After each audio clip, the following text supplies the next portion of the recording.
Okay, அது பதில் சொல்லிட்டோம் திரு மதுக்கூர் ராமலிங்கம். நான் வரேன் திரு தனியரசு, உங்களுக்கு வரேன். இல்ல நம்ம ஸ்ரீகாந்த் வந்து இன்னைக்கு ரொம்ப நல்லா பேசுனாங்க. அதாவது ஏன் இந்தியில பேசுனீங்கன்னா தனியரசு கேட்ட உடனே எல்லாருக்கும் புரிஞ்ச இந்தியில பேசினாரு அப்படின்னாரு. நான் என்ன கேட்கிறேன், ஒத்த கடையில இருந்த எல்லாருக்கும் இந்தியில தெரிஞ்சிருந்தா நீங்க ஏங்க தேவையில்லாம தமிழ்ல சொல்லிக்கிட்டு இருந்தீங்க? ஒத்த கடைக்கு வந்திருந்த உங்க கட்சிக்காரங்க எல்லாருக்கும் அந்த மண்டல்னு சொன்னீங்க. அது போல உங்க வார்த்தையில மண்டலம்னு வரமாட்டாங்க தமிழ்ல. அவங்க மாதிரியே மண்டல் அப்படியெல்லாம் போயிட்டீங்கன்னு வைங்க. சரி, அதெல்லாம் இருக்கட்டும். என்ன பேர்ல சொன்னாங்க, அது தப்பு இல்ல. நீங்க வந்த மாதிரி எல்லாருக்கும் புரிஞ்ச இந்தின்னு சொன்னா ஏன் தம்பி ஸ்ரீகாந்த் வந்து அதை தமிழ்ல மொழிபெயர்த்து சொல்ல வேண்டிய அவசியமே இல்லையா? ரெண்டாவது, இந்தியாவின் அலுவல் மொழி இந்தினாரு. அது வந்து இங்க நடக்கிறது ஒன்றும் ஆட்சி மன்ற கூட்டம் இல்ல. அது வந்து இந்தியில பேசுறது ஒன்றும் தவறு இல்லைங்க. அது எல்லாம் பிரச்சனை. ஆனா இதே தமிழ்நாட்டுக்கு காந்தி அவர்கள் வந்த பொழுது சமஸ்கிருதத்துல வாழ்த்து மலர் எழுதி கொடுத்தாங்க. இதே மோடி அவர்களும் அமித்ஷா அவர்களும் பிறந்த அதே மாநிலத்தை சேர்ந்தவர் காந்தி. என்ன தெரியுமா சொன்னாரு?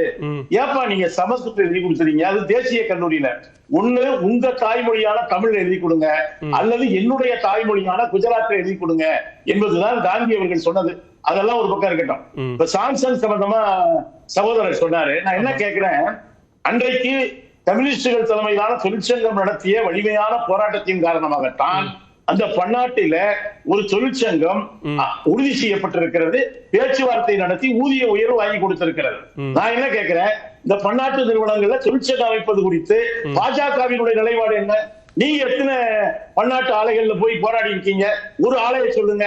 நீங்களும் தொழிற்சங்கம் வச்சிருக்கீங்கல்ல, ஏதாவது ஒரு பன்னாட்டு நிறுவனத்துல அந்த முதலாளியை எதிர்த்து ஏங்க இதே நீங்க தூத்துக்குடியில வந்து மறுபடியும் அந்த ஸ்டெர்லைட் ஆலைய கொண்டு வரணும்னு விரும்புற கட்சி தானங்க நீங்க. அரிட்டாப்பட்டியை தூக்கி ஒரு கார்பரேட் முதலாளிக்கு தாரை வார்த்த கட்சி தானங்க நீங்க. அதுல என்ன கேட்கிறாருன்னா, ஜனநாயகம் இருக்கா, குரல் கொடுத்தாங்களான்னு என்ன தெளிவுபடுத்த விரும்புறாருன்னா திரு மதுக்கூர் ராமலிங்கம், நாங்க கொள்கை ரீதியாக முரண்பட்டு இருந்தாலும் கட்சி ஜனநாயகம் அப்படிங்கிற அடிப்படையில் தள்ளி நிக்கிறோம், எதையும் டிஸ்டர்ப் பண்ணாம தள்ளி நிக்கிறோம். ஆனா நீங்க கொள்கையின் அடிப்படையில் ஒரு கூட்டணியாக உருவாகி இருந்தாலும் சில முரண்பாடுகள் இருந்தா அதை நீங்க அக்செப்ட் பண்ணிக்கிறீங்க, எதிர்த்து குரல் கொடுக்காம அக்செப்ட் பண்ணிக்க வேண்டிய ஒரு நெருக்கடி நிலையில் நீங்க இருக்கீங்கிறது தான் திரு ஸ்ரீகாந்த் அவர்களுடைய வாதம். யாரு நெருக்கடி நிலையில இருக்கா? கூட்டணி கட்சி. நேரடியாக அரசியல் பண்றீங்களா நீங்க? நான் என்ன கேட்கிறேன், குரல் கொடுத்தீங்களான்னு கேட்டீங்கல்ல. கடந்த முறை திரு அமித்ஷா அவர்கள் வந்த பொழுதுதான் அதிமுக பாஜக கூட்டணியை உறுதிப்படுத்தினாரு. அந்த கூட்டத்திலேயே எடப்பாடி பழனிசாமி குரல் கொடுக்க முடியலையங்க. இவர் மட்டும்தானங்க குரல் கொடுத்தாரு. அதன் பிறகுல போய் அது எங்க போய் பார்த்தாரு, குருமூர்த்தியை பார்த்துட்டு வராரு. இந்த மாதிரி அரசியல் வந்து தமிழ்நாட்டுல ஈடுபடாதுங்க. இதே வந்து பாமக போய் பார்த்துட்டு வந்து இங்க அன்புமணி ராமதாஸ் வந்தாரான்னு கேட்கிறாரு. இவர் ராமதாஸ கேட்டா எதுக்குங்க அங்க வந்தாரு கேட்டா, சைதை துரைசாமி சைதாப்பேட்டைக்கு வழியேற்ற வந்தாரு. இந்த மாதிரி எல்லாம் டிராமா எல்லாம் தமிழ்நாட்டுல எடுபடாது. நீங்களா ஜனநாயகத்தை மதிக்கிறவங்க. இதே உங்களை நம்பி வந்த சிவசேனை என்னாச்சு? நிதிஷ்குமார் கட்சிக்கும் பஸ்வான் கட்சிக்கும் உங்க சண்டை போட்டு பீகார்ல அவர் சொல்லலையா? இதுல என்னாச்சு? பக்கத்து மாநிலம் பாண்டிச்சேரியில உங்களோட கூட்டணி வச்ச ரங்கசாமி அவர்கள் நிதி ஆயோக் கூட்டத்துக்கு வந்தாரா? பாஜகவை எதிர்க்கிற கட்சிகள் பயப்பட வேண்டியதில்ல, ஆதரிக்கிற கட்சிகள் தான் பயப்பட வேண்டும். ஏன்னா அவங்க திருதராஷ்டிர ஆலிங்கனம் பண்ணி, அதே போல தயவு செய்து ஒரு பொய்யை திரும்ப திரும்ப சொல்லாதீங்க. பாலகிருஷ்ணன் நீக்கப்படவும் இல்லை. இன்றைக்கு அவர் கட்சியின் உயர்ந்த பொறுப்பான அரசியல் தலைமை குழு உறுப்பினராக இருக்கிறார். உங்க கட்சி மாதிரி நினைச்ச உடனே அண்ணாமலையை மாற்றுறது, நீங்க தமிழ்நாட்டுல வந்து ஒருத்தர் தலைவரா போட்டு உடனே இந்த ஜாதி ஓட்டெல்லாம் வரும்னு பேசுற அரசியல் எங்கள்கிட்ட கிடையாது. எனவே அவர் நீங்க வந்து எங்க கட்சியினுடைய ஜனநாயகம் பத்தி உங்களுக்கு தெரியாது. எனவே நீங்களாக கற்பனை உலகத்தில் வாழ வேண்டாம். Okay fine. தனியரசு சுருக்கமா சொல்லிடுங்க. நான் வரேன். சொல்லுங்க. உங்க சீதாராம் யெச்சூரி வந்தாருன்னா, பிருந்தா கரத் அவங்க வந்தாங்கன்னா, ஏன் முன்னாடி இந்திரா காந்தி அம்மா வந்தாங்கன்னா, ராஜீவ் காந்தி, ராகுல் காந்தி வந்தாங்கன்னா என்ன பாஷையில பேசினாங்கன்னா அப்பெல்லாம் உங்களுக்கு ரொம்ப இனிப்பா இருந்ததா?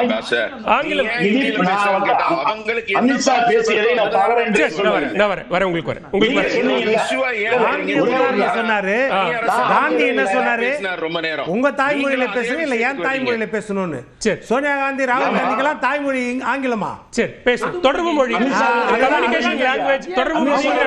காந்திய உதாரணம் சொன்னீங்கல்ல, காந்தி உதாரணம் சொன்னீங்கல்ல, காந்தி சொன்ன வார்த்தை தான் சொல்றேன். தனியரசு சுருக்கமா சொல்லுங்க.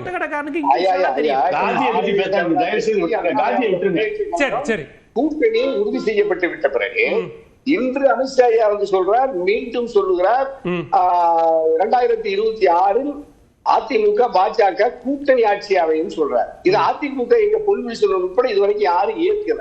அப்ப அமித்ஷா ஐயா தேசிய அளவுல ஒரு மிகப்பெரிய மூத்த தலைவர், உள்துறை அமைச்சர். எங்க கருணாசியாவும் நல்லா தெரியும், ஸ்ரீகாந்த் ஐயாவும். அமித்ஷா ஐயா வந்து கூட்டணி ஆட்சிக்கிறாரு, அதை அதிமுக இன்னைக்கு வரைக்கும் ஏற்கல, நிராகரிக்கவும் அதிகாரப்பூர்வமா இல்ல. ரெண்டாவது, இன்னைக்கு மத்திய தமிழ்நாட்டுடைய ஒரே மத்திய அமைச்சர் முன்னாள் பாஜக மாநில தலைவர் முருகன் சொல்லுகிறார், 2026 பாஜக ஆட்சி அமையும் சொல்றாரு. இப்ப கூட நீங்க மறுபடியும் பாருங்க, நம்ம தொலைக்காட்சியில் தான். அப்ப ஒரு கட்சியில நீங்க கூட்டணி இணைந்த பிறகு பாஜக ஆட்சி அமையும் என்று பாஜகவின் மத்திய தமிழ்நாட்டு அமைச்சர் சொல்றார் முருகன், கூட்டணி ஆட்சி அமையும் அமித்ஷா ஐயா சொல்றாரு. நீங்க எப்படி நீங்க இந்த கூட்டணியை பராமரிப்பீங்க? நீங்க கொள்கை முரண்பாடு, சித்தாந்த முரண்பாட்டுல நீங்க விலகி இருக்கிறத நான் புரிஞ்சுக்கிறேன், பரவாயில்ல. ஆனா நீங்க கூட்டணிக்கு இணைந்த பிறகு ஆட்சியே பாஜக ஆட்சி கூட்டணி ஆட்சின்னு சொல்றீங்கன்னா எப்படி ஒரு பிரதான அதிமுக ஒரு திராவிட பேர் இயக்கம் பாஜகவின் கோட்பாட்டுகளுக்கு பதில் வாங்கிட்டு அவங்க கிட்ட வரேன். உங்களுடைய பதிலை வாங்கிக்கிறேன். இன்னும் பேசல, அவருடைய கருத்தை வாங்கிக்கல. தனி அரசு ஏன் அப்படி பயப்படுறாரு தெரியல. இப்ப தனி அரசுக்கு வந்து நிச்சயமா தெரியுது, அதுலதான் ஒரு தெளிவில்லைங்கிறாரு. இல்ல தனி அரசு இப்ப ஒரு விஷயத்தை நிச்சயப்படுத்துறாரு, திமுக கண்டிப்பா வீட்டுக்கு போயிரும். ஆனா ஆட்சி அமைக்கிறதுல என்ன குழப்பம் வருமோ அப்படின்னு தெரியலன்ற அவரை பொறுத்தவரைக்கும் நிச்சயம் உங்களுடைய வாதத்தின்படியே வருவோம்.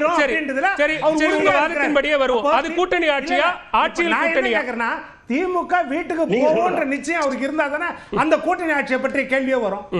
அப்ப திமுக நிச்சயமா கூட்டணியில் இருக்கக்கூடிய பிரதான ரெண்டு கட்சி இல்ல சார், கூட்டணியில் இருக்கக்கூடிய இல்ல திருவில்சன் கேள்வி ரொம்ப எளிமையானது. கூட்டணியில் இருக்கக்கூடிய ரெண்டு பிரதான கட்சிகளின் தலைவர்களினுடைய பேச்சில ஒரு குழப்பம் இருக்கு. அந்த குழப்பத்தை தெளிவுபடுத்தணுமா வேண்டாமா? சுற்றுலயே அதுக்கு விளக்கம் கொடுத்துட்டேன். 2004 என்ன ஆச்சு? நீங்க திமுகவை ஒப்பிட்டீங்க. இப்பவும் நான் சொல்லிட்டேன் மறுபடியும், என்னன்னா திமுக ஆட்சி வீட்டுக்கு போறது உறுதி. அப்ப ஆட்சி எப்படி அமைப்பாங்கன்றது எல்லாரும் கவலைப்படுறீங்க, அதுதான் முக்கியமா இருக்குது. அதுல நான் என்ன சொல்லிட்டேன், தலைமை ஆட்சி தலைமை யாரு அது வந்து தெளிவா சொல்லிட்டாரு அப்படின்றதும் சொல்லிட்டேன். அடுத்து என்ன சொல்றேன், இப்ப கம்யூனிஸ்ட் தலைவர் தெளிவா சொன்னார். என்ன சொன்னாரு, அதாவது ஊழியர்களுக்காகவும் வேலை செய்கிற தொழிலாளிகளுக்காகவும் முக்கியத்துவம் பெற்ற கட்சி, உயிர் நாடியான கட்சியே கம்யூனிஸ்ட் தான்.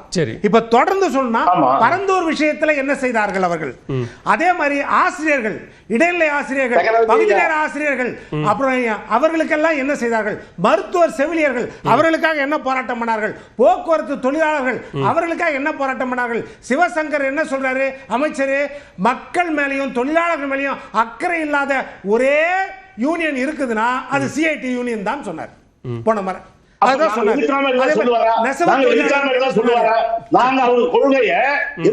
சொல்றாரு, நீங்க சொல்றீங்க அடிமையா இருக்கும்னு, அப்படி இருந்திருந்தா பாரா எப்படி அவருக்கு விமர்சிப்பாரு? நீங்களே முரண்பாடா பேசுறீங்க பாருங்க. தொழிலாளர்களுக்காக